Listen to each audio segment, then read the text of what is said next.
Assalamualaikum warahmatullahi wabarakatuh.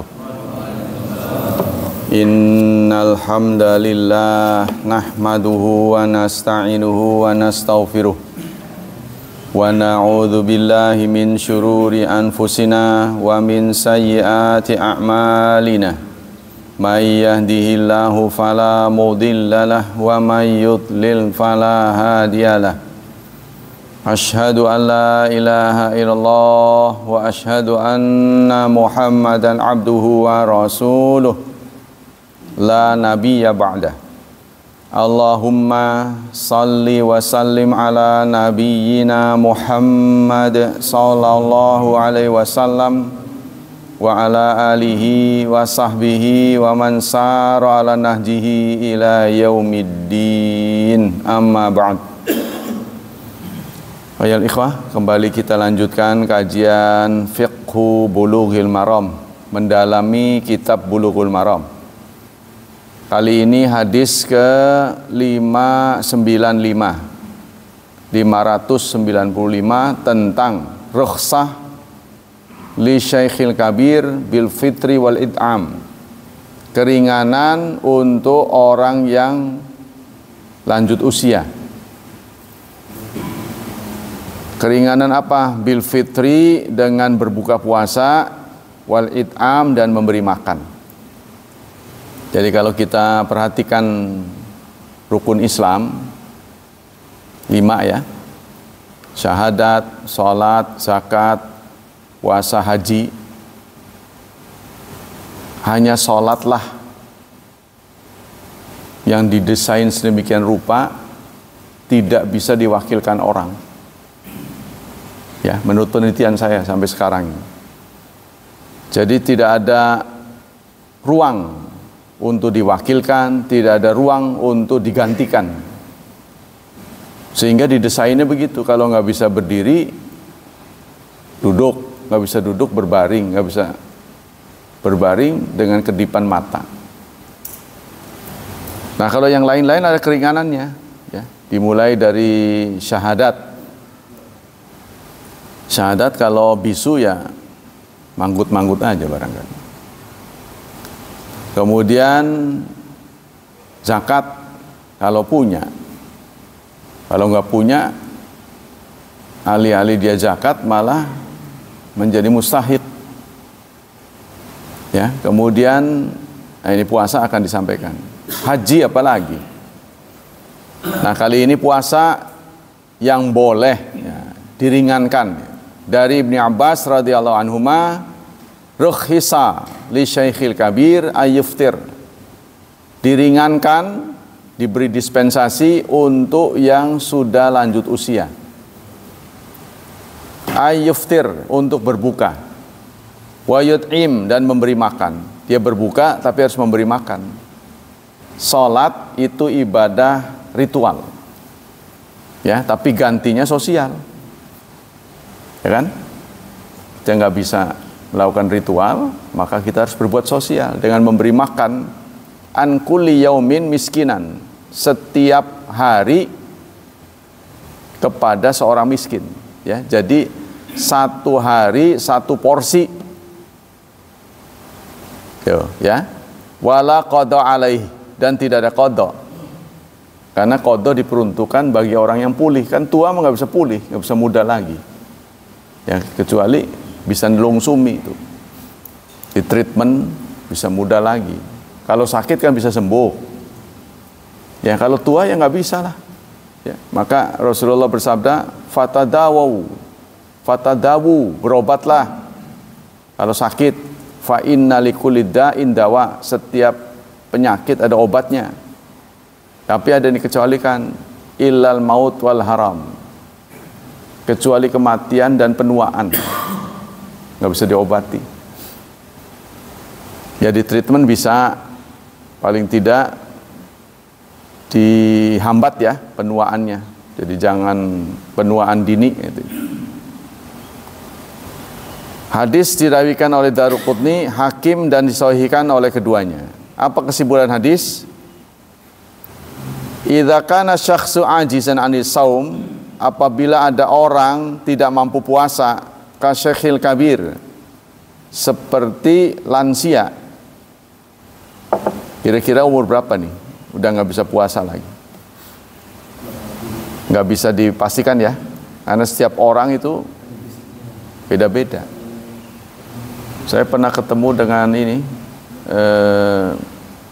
Ustadz Yusuf Mansur, mungkin orang Bojonegara kenal.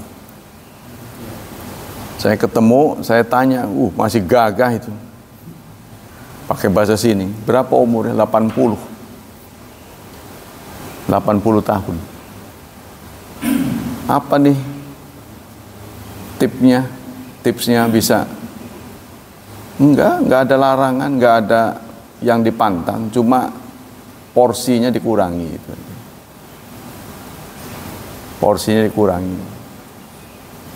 Kalau kira-kira Allah bertanya pada Anda, penyakit apa yang akan menjadi muqaddimah kematian Anda? Milih tuh. Kemarin ada orang yang memberitahu jantung. Kalau saya harus milih, kematian itu harus dia awali dengan penyakit gitu ya. Dia milih jantung aja. Enggak lah, saya bilang. Kalau saya mah diabetes 2, DM2, jangan 1 ya, 1, 2. Karena diabetes 2 itu treatmentnya dikurangi. Jadi pola makan dan pola hidupnya itu diatur. Insya Allah. Tapi kalau jantung kan, waduh, bisa mendadak tuh kan. Terus kata dia, tapi kan merembet kemana-mana, yaitu yang udah terlambat. Yang sudah terlambat iya. Jadi saya juga membaca ini, membaca banyak para sahabat ya. Contohnya Turmudi lah, seorang penghimpun hadis ya. Itu di masa tuanya buta dia. Nah kemungkinan besar itu gula darahnya tinggi. Pada waktu itu kan belum ditemukan. Banyak tuh saya perhatikan di sahabat-sahabatnya sudah tuanya. Nah, kemudian dia matanya kurang, terus pendengarannya kurang. Itu komplikasi. Iya, karena dulu kan pengobatan belum bisa sampai ke dalam gitu ya. Cek darah belum ada. Ya darah dilihatnya merah aja begitu. Belum ada penelitian yang lebih intens. Nah itu, saya temui orang-orang tua, saya lalu tanya treatmentnya apa. Pasti ada yang dia lakukan yang berbeda dengan kita. Yaitu yang penting makannya dikurangi. Kita kembali ke sini. Salah satu sahabat yang melakukan buka puasa saat Ramadan adalah Anas, perawi hadis yang dulu pernah masa kecilnya bersama Rasulullah, itu di masa tuanya ya, beberapa tahun menjelang kematiannya dia nggak bisa puasa. Yang pernah oleh ibunya dimintakan doa dari Rasulullah, jangan anak orang aja yang didoa ini, tolong nih anakku. Maka didoakan 3, semoga banyak umurnya, banyak hartanya, banyak anaknya. 3 tuh, 3-tiganya tercapai. Ini yang ditakuti oleh musuh ya. Istilah lisan Rasulullah itu sangat mandi gitulah, mujarab. Jadi jangan sampai, makanya kunut dihentikan tuh karena itu. Tadinya kan dalam sejarah ada kunut subuh, kunut seluruh ya, bukan subuh aja. Ini gara-gara terjadinya perang Uhud, korban umat Islam banyak, sehingga Rasulullah gregetan. Gregetnya itu karena korban Uhud ini bukan sekedar mati biasa, mereka dimutilasi. Itu saking saking jengkelnya itu bagaimana itu orang musyrik itu. Termasuk diantaranya adalah Hamzah, dimutilasi itu, dibedah dadanya, diambil jantungnya. Sehingga Rasulullah ya kecewa berat, gondok gitu ya, maka beliau mengangkat tangan berdoa, ya Allah, turunkan laknat kepada Fulan bin Fulan. Nah, itu ditujukan pada perorangan, pelaku-pelaku mutilasi. Nah, belum sampai menyebut Khalid bin Walid, dihentikan oleh Allah Subhanahu wa taala. Laisa 'alaika hudahum. Tugas kamu bukan melaknat, tapi mendatangkan rahmat. Jadi ini lisan Rasulullah manjur itu diakui oleh, termasuk oleh musuh. Jangan sampai keluar kata-kata yang mendiskreditkan mereka atau menjatuhkan mereka, itu pasti terjadi. Nah, kita kembali ke sini. Kemudian masyaqqatan wa yulhaqu bi masyaqqatun syadidat, yang menemui kesulitan yang berat, wal marid alladzi la yurja buruhu, dan orang sakit yang tidak diharap kesembuhannya. Saya belum ketemu ini nih. Ya, teman-teman, saya belum ketemu ustadz yang berpendapat sholat bisa digantikan. Maksudnya dalilnya apa? Ya, maksudnya dia punya jurus tuh dari mana gitu?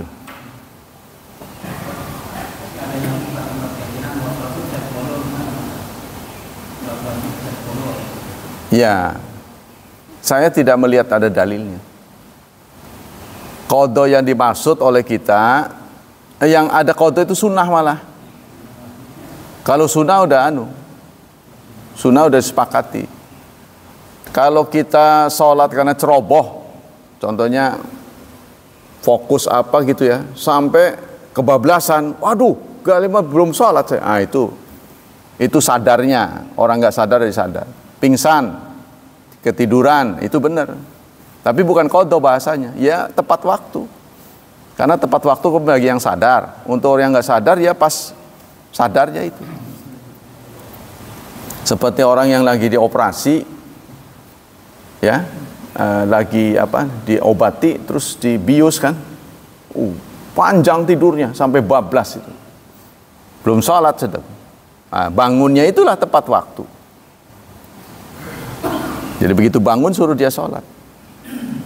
Nah, kita kembali ke sini. Nah, saya belum ketemu tuh. Ya siapa tahu dia punya dalil kan? Karena dia sering promo. Boleh tahu Ustaz? Boleh. Jadi apa aja boleh itu, saya pengen tahu. Ya nggak usah dimarahin kan. Siapa tahu dia punya dalil. Karena kita, saya banyak selamat, banyak keselamatan, banyak keamanan yang saya peroleh itu karena saya punya ukuran gitu. Contohnya sama dengan Anda punya ukuran lah, punya meteran. Ini 100,5 ini, kata orang itu. Diam-diam orang itu nggak ada, kita ukur semeter, bilang 1,5, pan bohong gitu. Gitu tuh, punya alat ukur. Ya sama dengan orang, saya beri nasihat lah. Ibu-ibu, kalau kita sudah tua, sudah lanjut usia, katakanlah 50 ke atas lah, kita harus mendeteksi jeroan kita, karena kan di dalam nggak ketahuan, yaitu darah, berapa gulanya, tekanannya. Ya kalau tekanan darah, kalau bisa sih punya, beli satu kan awet tuh, paling ganti baterai doang. Alat itu juga nggak usah terlalu sering dipakai, tapi sesekali kita periksa. Kalau ibu masih juga nggak mau, periksa aja ke apotek, kan paling 15.000, tapi hasilnya itu sangat menentukan. Saya udah Pak, katanya. Udah saya. Berapa ibu periksa 40? Ya nggak mungkin lah 40 mati. Itu satu bukti dia nggak periksa tapi asal ngomong. Ya kan? Nah ini saya perhatikan ini banyak. Nah kemudian setelah terjadinya itu, setelah parah. Setelah parah. Nah, setelah komplikasi kemana-mana itu baru. Nah saya lihat ini ahli-ahli agama nih, terutama pendekar-pendekar agama nih, syekh-syekh, ini juga banyak. Ya. Kalau itu terjadi di masa lalu, berarti belum ada penelitian. Kita kembali ke sini. Jadi sakit yang tidak bisa diharap kesembuhannya. Nah itu lebih baik kalau udah puasa, dia nggak mungkin bisa sembuh, udah bayar aja. Ya, fidyah. Fala yajib saum alaihima. Maka tidak wajib puasa. Pokoknya begitulah, sampai hari ini saya tidak menemukan ada alasan sholat boleh ditinggalkan itu. Saya belum ketemu. Tapi kalau yang lain-lain bisa. Haji nggak mampu, ya kan udah jelas tuh ayatnya. Puasa ini dalilnya tuh. Bisa ya diganti dengan udah jangan berharap diqadha itulah. Begitu sakit kemungkinannya kecil sembuh, udah pas Ramadan. Nanti kalau kebetulan sembuh, ya Allah takdirkan sembuh, kan dia bisa sendiri, ya karena dia masih dia bayar sendiri. Nah, nanti yang dia bayar itu menjadi sunnah. Tapi ada yang mengatakan kalau sudah bayar nggak perlu lagi, walaupun sembuh. Jadi kita tidak dipaksa, ya dibebani sesuatu yang di luar kemampuan kita. Contohnya, kita ada dalam satu keadaan masuk waktu sholat, air nggak ada, tuh kan? Terus tayamum secara normal, ya debu juga nggak ada, contohnya di atas pesawat. Orang-orang lain menganjurkan sholat lihurmatil wakti. Pernah dengar gak? Sholat itu saya nggak pernah temukan dalilnya. Pokoknya orang Islam kalau sholat, apapun keadaanmu, sholat. Nggak ada air, tanah. Nggak ada tanah, debu. Nah, yang menyampaikan tentang kebolehan debu di dinding itu justru Imam Syafi'i. Kata dia, alal jidar, tembok, istilahnya tembok. Sebab maksud dari tayamum itu formalitas saja, bukan mupuri, bukan dipupurin tuh. Sehingga jadi kayak topeng itu, bukan. Itu hanya formalitas saja. Karena kita didesain oleh Allah untuk sholat kapanpun dan apapun keadaanmu. Gak boleh kita. Nah kebanyakan orang itu.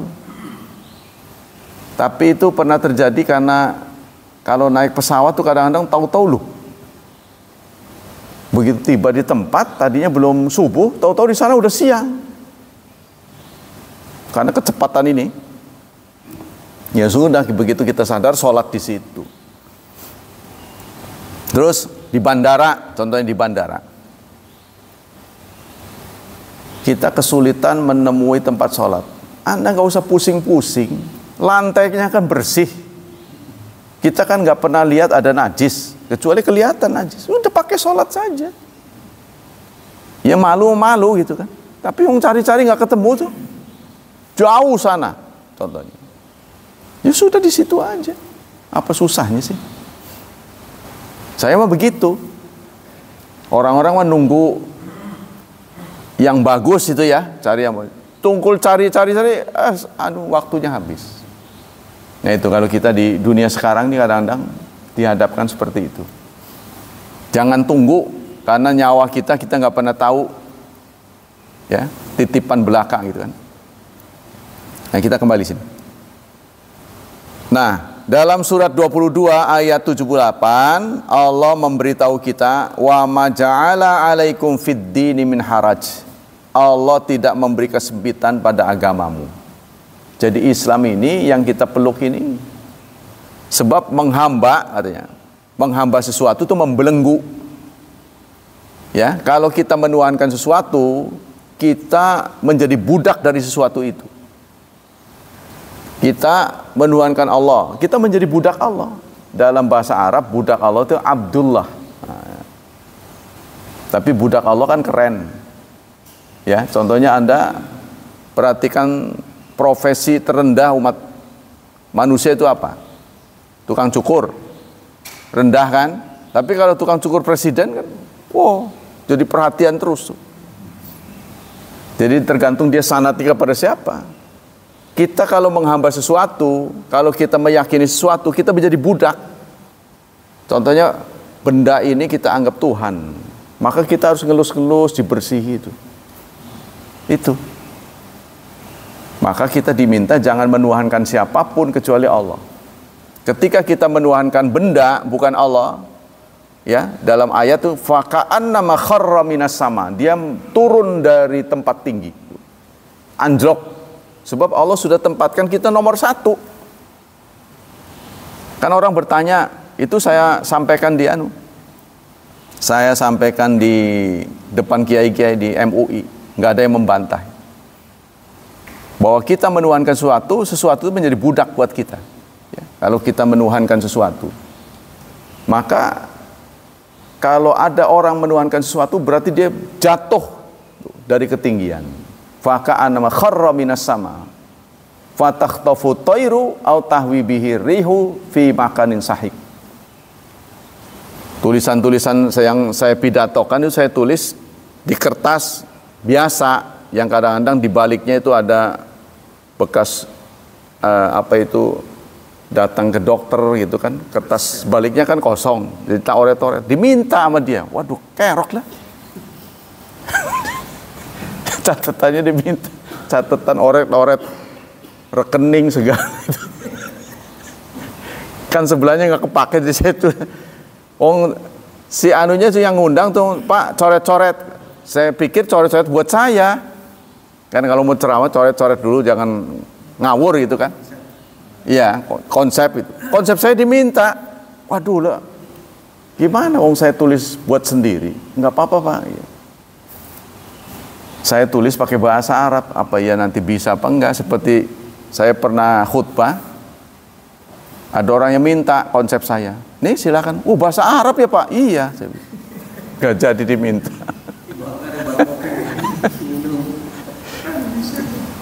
Nah itu saya ngomong begitu. Kita kembali ke sini. Jadi agama Islam itu sebenarnya mudah, tidak susah.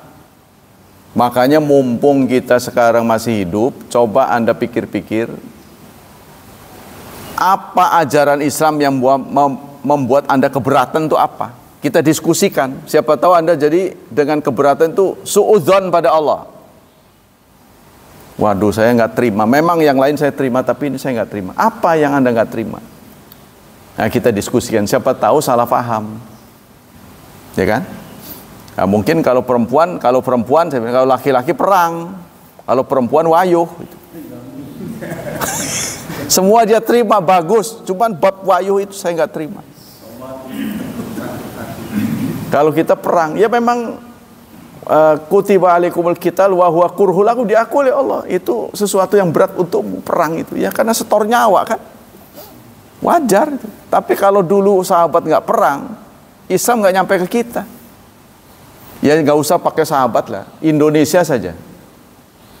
Kalau pendiri-pendiri bangsa ini melihat ada kemungkaran yang dilakukan oleh penjajah, diam saja, tidak bergerak, ya kita nggak akan begini. Merdeka ini mahal sekali. Maka jangan kita kotori dengan hal-hal yang mencoreng, memalukan gitu. Ini penjaraan meluas itu.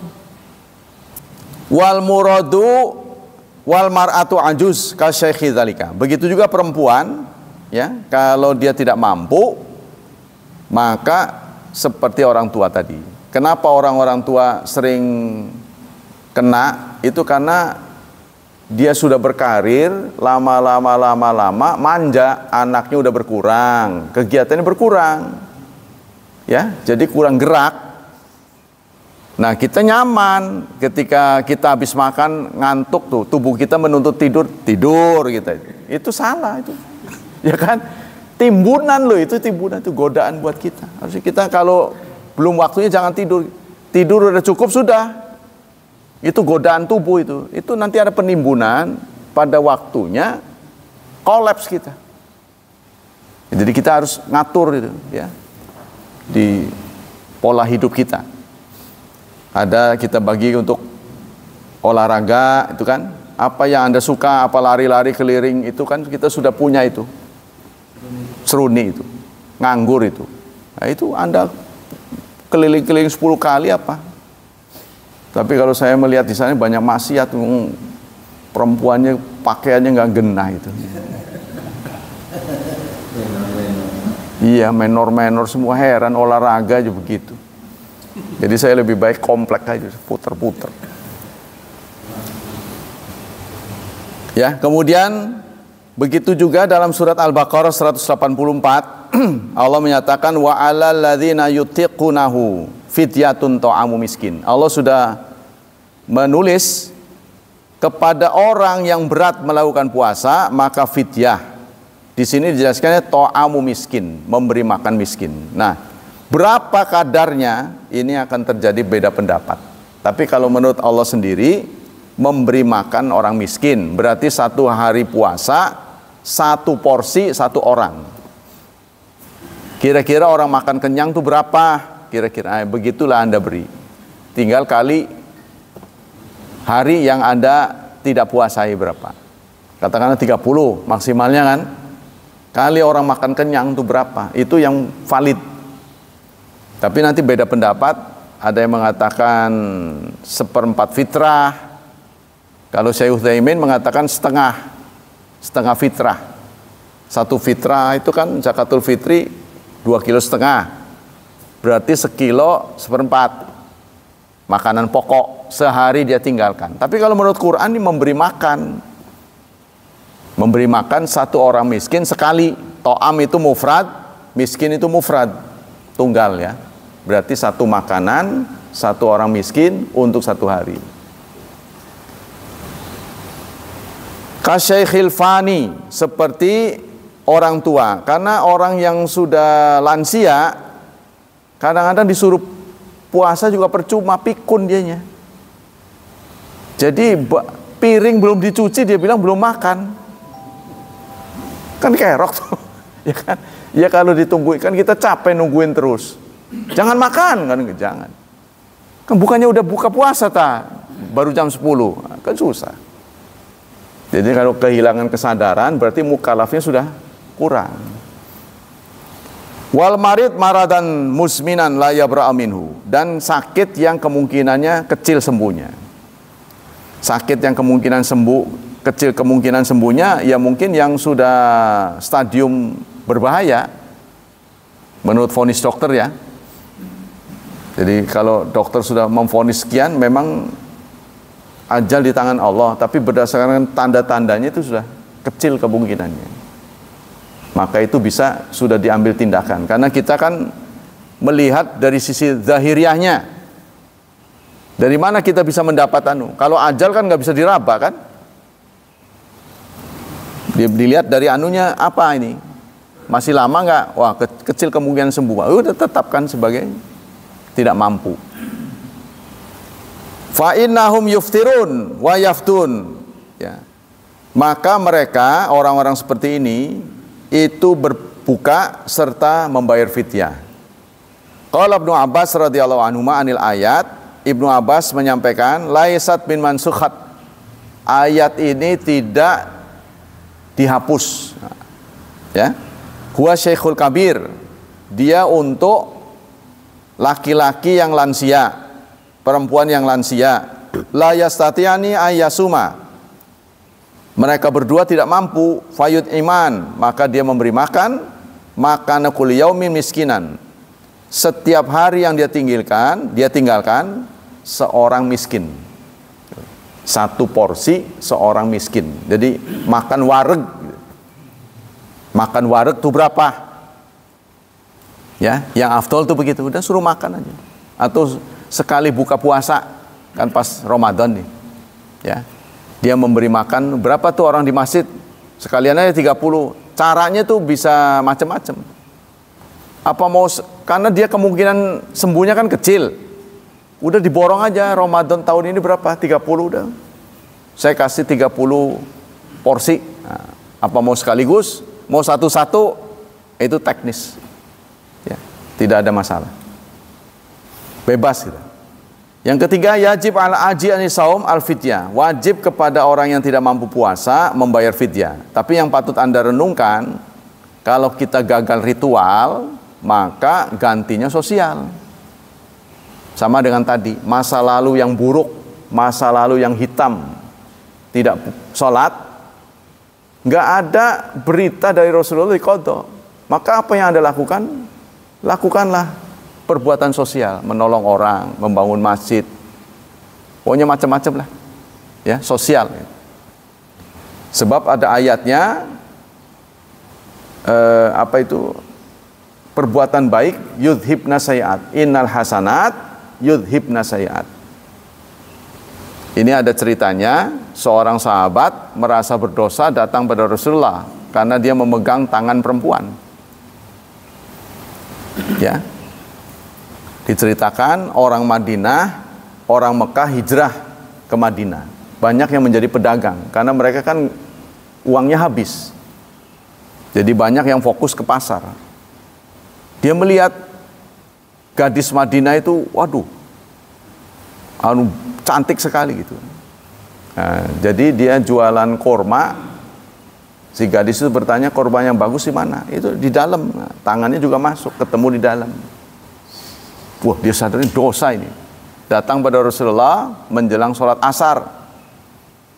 Ya Rasulullah, saya sudah berbuat dosa. Lalu begitu sholat asar, udah sholat aja dulu. Nantilah sholat asar. Setelah dia ikut sholat asar, selesai itu, Rasulullah pulang begitu aja.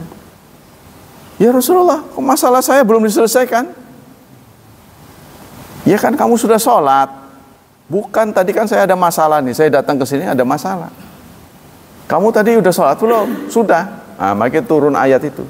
Innal hasanat, sesungguhnya kebaikan-kebaikan, yudhibnas sayiat, menghilangkan keburukan-keburukan. Jadi kalau kita sadar banyak dosa, ya caranya, nah itu harus ada tuntunan, sesuai dengan tuntunan. Cara menghapusnya nggak bisa semau kita, ya harus sesuai dengan tuntunan. Jadi dalam Islam ini niat dan cara harus benar. Niat dan cara yang berbeda tuh begini. Kita merampok uangnya buat nyumbang masjid, niatnya bagus, caranya salah, ya kan? Caranya bagus, niatnya salah, juga salah. Jadi niat dan cara itu harus sama. Niat dan cara sudah diatur secara rinci. Jangan sampai salah. Contohnya orang menyembah patung. Niatnya benar, caranya salah. Maka dalam firman Allah itu, wala in sa'altahum, jika engkau bertanya, man khalaqas samawati wal ard, siapa pencipta langit dan bumi, wa sakhara syamsa wal qamar, yang mengendalikan matahari dan bulan, mereka menjawab Allah. Fa anna yufakun, tapi kenapa kamu ibadahnya nggak sesuai? Jadi artinya Rasulullah belum menyampaikan wahyu sekalipun, orang Arab tuh sudah kenal Tuhan, gitu, sudah kenal Allah. Bukti paling konkret adalah ayah dari Rasulullah namanya Abdullah. Tapi kenapa Rasulullah turun juga, diutus oleh Allah? Karena meluruskan caranya salah. Ya, mereka menganggap patung-patung ini sebagai perantara, tuh. Patung-patung tuh.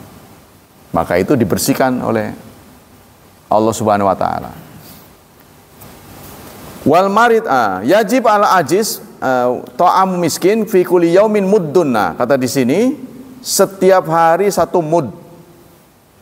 Ya, Anda tahu zakatul fitri itu 4 mud. 4 mud. Mud aslinya secara manual itu orang menyatukan tangan. Nyatukan tangan. Namanya mud itu dawa. Mud itu artinya dawa. Jadi dimasukkan ke biji-bijian. Apa yang terbawa oleh kedua tangan ini itu 1 mud. Jadi kalau kita ngosrok begini, kita masak, maka ini akan cukup buat 1 hari. Kan beda-beda orang lah, ya kan hasilnya juga beda-beda. Kalau orang negro srok banyak, karena dia butuh makannya juga banyak, perutnya besar. Kalau kita kan mini-mini, srok ininya kecil, ya otomatis hasilnya juga kecil. Ini zaman dulunya begitu. Nah, kemudian dirumuskanlah 2,5 kilo. Nah, kalau bagi 4, di sini sebutnya 600 gram. Ya, kalau Syekh Utsaimin berpendapat bukan bukan 1 mud, tapi setengah fitri, berarti 2 mud. Ya, setengah zakatul fitri. Kalau Syekh Utsaimin, nah, kalau ini 1/4, lebih kecil. Kalau mau afdol tadi berdasarkan ayat Quran, jadi ini ijtihad, ya. Kalau yang nas tadi memberi makan orang miskin, jadi memberi makan, ya, makan 1 orang 1 miskin, ya, 1 orang 1 porsi. Iya, makan namanya makanan. Iya, belum bisa dimakan, dia kan bukan makan beras. Lah nanti anunya, lauknya, nah, kan kalau beras mah nggak ada lauknya. Tuh, kalau mau afdol begitu, pokoknya 1 hari 1 orang 1 porsi. Ya, itu untuk 1 hari. Kira-kira berapa rupiah tuh? 15.000 ya? Yang ketiga, terakhir. Al-marid alladzi yurja shifauhu yuftir. Sementara orang sakit yang kemungkinan sembuh, ya, maka dia boleh tidak puasa, wa alail qada. Nah, dia wajib qada. Jadi sepanjang suatu kewajiban bisa dijalankan sendiri, jangan diwakilkan orang. Itu prinsipnya begitu. Sama dengan menikahkan anak. Walinya itu kan ahli waris. Walinya yang paling afdol adalah orang tua. Sepanjang orang itu orang tuanya sehat, jangan pernah diwakilkan orang. Sebenarnya di masyarakat tertentu, orang yang ngerti aturan, ketika orang tua mau mewakilkan kepada naib, dia pergi pura-pura kemana gitu, ya, membuat mendramatisir, dikiranya Allah nggak tahu kan. Jadi dia pergi ke dapur lah gitu, diwakilkan katanya, ngumpet dulu. Nah, kita kalau di kita ini orang tuanya hadir di situ, ya bukan mewakilkan, itu mau dia hadir kok, nggak boleh itu sebenarnya. Maka kalau nggak bisa gimana? Dibaca saja. Tuh, sebenarnya begitu aturannya. Ini kan saya membacakan parameter ya, parameter. Pelaksanaannya sesuai apa enggak, ya terserah Anda. Secara aturannya begitu. Sama dengan kematian. Kematian itu tidak disunnahkan dipimpin oleh yang bukan ahli waris. Jadi kalau yang meninggal bapak kita, bagusnya kita. Bukan ustadz yang bukan. Bagusnya. Tapi persoalannya kalau orang sedang kematian itu mulutnya nggak bisa ngomong, sering-seringnya begitu, nyesek, maka dia wakilkan, tapi dia malah nggak hadir, itu yang salah. Kalau itu wajib hadir, ya. Jadi bagi mereka yang diharap bisa sembuh, maka sebaiknya dia berbuka, terus nanti qada. Nah, tapi kalau kita nggak tahu bakal sembuh apa nggak, kan lagi operasi kan, tahu berhasil tahu enggak, nah lebih baik kita bayar aja dulu. Nah, nanti kalau kebetulan sembuh, ya kita qada sendiri, yang sudah kita bayar tuh masuk sunnah nanti, sedekah. Ya, Allah tidak akan lalai lah gitu, pasti Allah tahu persis. Wallahu a'lam bishawab. Kita ganti materi. Contohnya begini, kita bangun, ya, subuh nih, kesiangan. Contohnya katakanlah sholatnya berakhir jam 6. Kita bangun jam 6 kurang 10. Contoh. Apa yang kita lakukan? Apakah yang wajib dulu? Kan tadi sunnahnya kan bagus kan? 2 rakaat fajar lebih baik daripada dunia dan seisinya. Apa kita sunnah dulu? Kan gitu kan ditanyakan. Ya, ceritanya kita kesiangan nih. Sholat subuh keluar jam 6, keluar waktunya, kita bangunnya kurang 1/4. Persoalannya adalah apakah yang kita wajib lakukan itu yang wajib dulu, tuh, apa qobliyah dulu? Maka menurut Syekh Utsaimin tetap aja qobliyah dulu. Walaupun dengan melakukan qabliyah itu akan keluar karena dia beda kondisinya. Kan dia baru awal waktu. Kalau yang Anda artikan 1/4 jam lagi kan untuk yang sadar tadi. Paham ya? Kalau kita kesiangan ya sunnah dulu. Itu. Ya, baru wajib. Bismillahirrahmanirrahim. Nah, di sini disebutkan begini. Wa fi istimali fuqaha fil qasdi itazal fi'la awil tija. Jadi ada keadaan ikrah ya. Saya kira nggak perlu ini. Ini panjang sekali. Ringkasan tentang takwil yang keliru katanya. Aina ta'wila idza kana lahu wajhun fil lugha sani'un adal al-Qur'an adal fil al fa inna sahibahu ma'dzurun ghaira itsm wa in kana ta'wil khata'an fi nasil amr. Jika takwilnya secara bahasa diperbolehkan, ada keterangan penggiring dan kondisi laria, maka sungguh pelakunya dimaafkan dan tidak berdosa meskipun takwilnya keliru. Jadi gini, idza kana, kata Ibnu Taimiyah, idza kana muslimu ta'awilan fil qital awi takfir lam yakfur bidzalika kama qara Umar bin Khattab bin Rabi'ah bin Balta'a. Ya Rasulullah dullu ala al-anni adrib unaqam fil hadzal munafiq. Faqala nabiyyu inna qad syahida badran. Suatu saat ada seorang sahabat namanya Khatib bin Balta'ah. Khatib bin Balta'ah ini kesalahannya adalah membuka rahasia futuh. Ya, jadi menjelang futuh Rasulullah bicara pada sahabat, kita akan menjemput futuh. Kita akan berangkat ke Mekah dalam jumlah besar. Tapi tolong berita ini jangan bocor. Yo. Seorang sahabat namanya Khatib bin Balta'ah menulis surat untuk keluarganya, memberitahu mereka akan datang.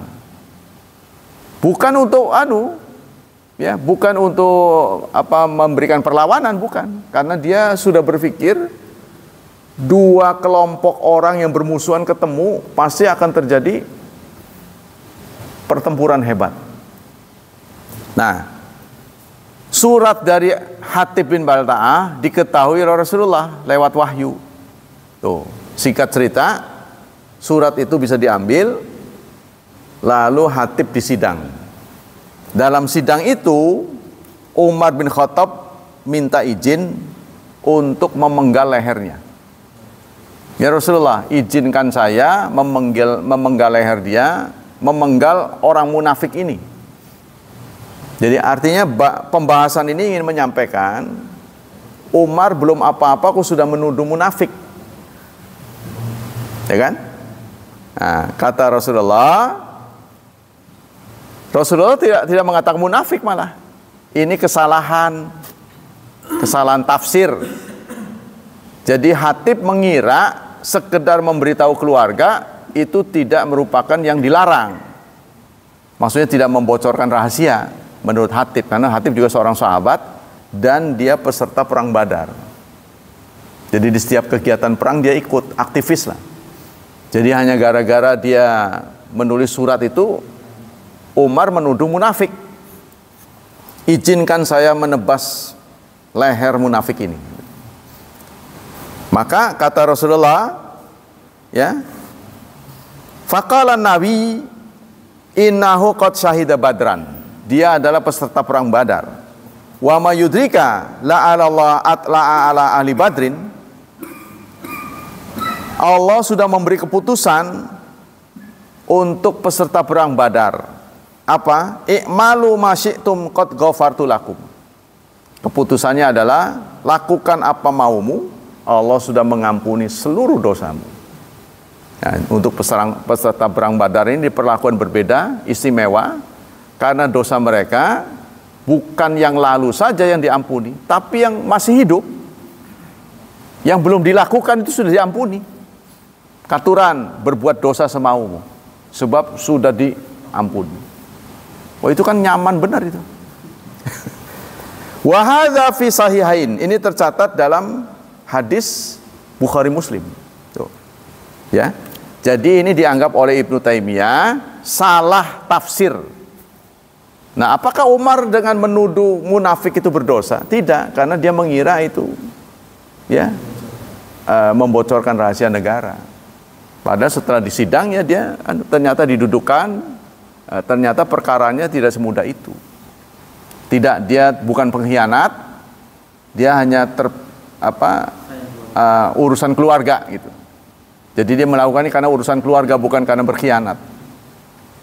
Wa fi ma aidan min haditsil ifki an Usaid bin Khadir qala li Sa'ad bin Ubadah. Sama dengan kasus ini radikalisme ini terjadi pada bom Bali. Ya, pada bom Bali itu dilakukan oleh Imam Samudra. Imam Samudra itu keluar dari koordinasi saat melakukannya itu.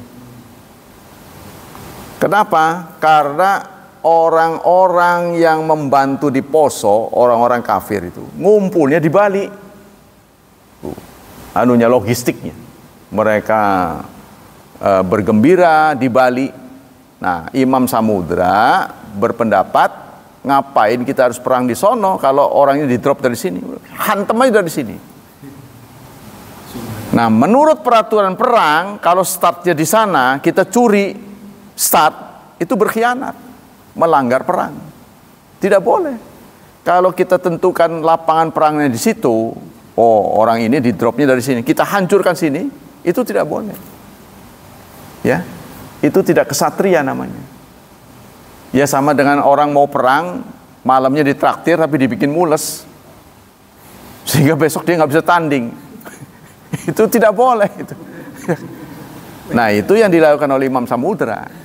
Sehingga ketika terjadi pemboman itu, setelah peristiwa itu, dua mujahid ini berbeda pendapat. Anda berkhianat, gitu. Ya, karena telah menyalahi aturan perang mestinya di Poso, namanya Ma'rokah.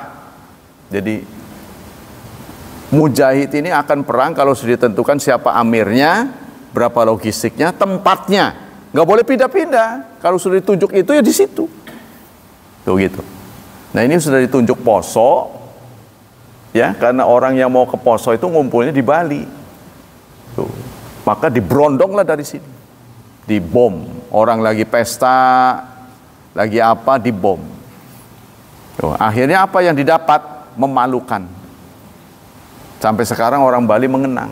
Ada anunya, ada tugu peringatannya itu. Dibuat tugu peringatan.